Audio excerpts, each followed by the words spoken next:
Dialog kita lanjutkan dan kita masih bersama Pak Putu dan juga Pak Didi. Tadi sudah terungkap bahwa hal yang dikhawatirkan dalam Pilpres terkait dengan money politik adalah penyelenggara yang berpihak dengan money oriented tentunya, dan kedua ada aparat yang tidak netral. Tadi Anda menyatakan bahwa ini kan ada dua kubu ini ada dua-duanya ada unsur militernya lah. Unsur militernya tadi Anda bilang bahwa mereka sangat-sangat berperan ketika sedang pemilihan umum, lalu kemudian mereka masuk untuk melakukan mapping, begitu ya. Bisa dilanjutkan mungkin Pak Putu? Saya secara jujur ingin katakan, mau kemudian dibantah oleh petinggi militer atau petinggi kepolisian atau tidak begitu ya statement saya, tapi saya harus mengatakan pengalaman saya di lapangan ngurusi kayak begini 2 tahun terakhir, suasana kebatinan itu antara para purnawirawan dengan aparat yang aktif di lapangan itu masih terjadi itu.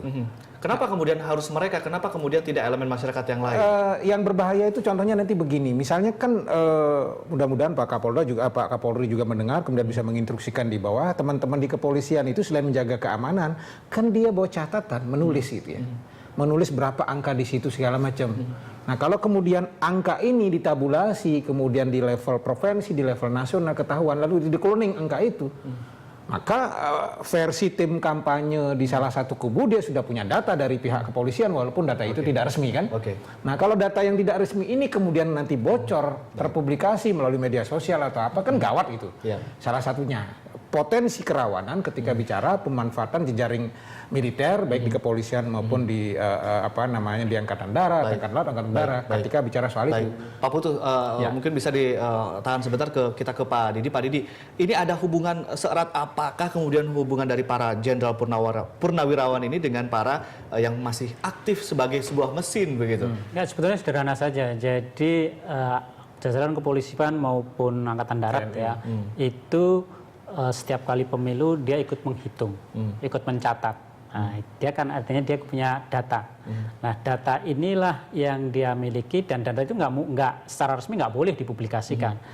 Nah, data ini kan seperti sampaikan Pak Putu tadi, bisa saja dia keluar, jatuh ke tangan para senior yang ada di masing-masing peserta ini.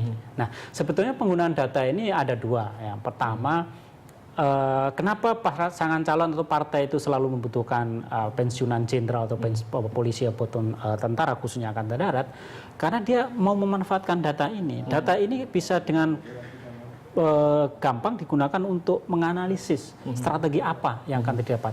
Sebab datanya lebih real dibandingkan dengan survei yang hanya mengambil sampel 3.000 2.000. Ini kan real peta perolehan suara di pemilu yang sebelumnya itu seperti ini, kemudian potensinya seperti apa, pergerakannya seperti itu real semua kan.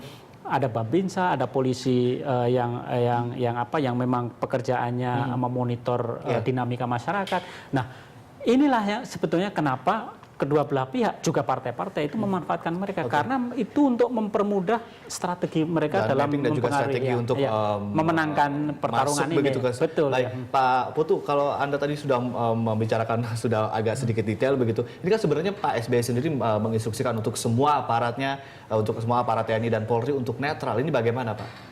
Ya nggak fair juga Pak SBY ngomong begitu, sementara beliau sendiri kan bersikap itu.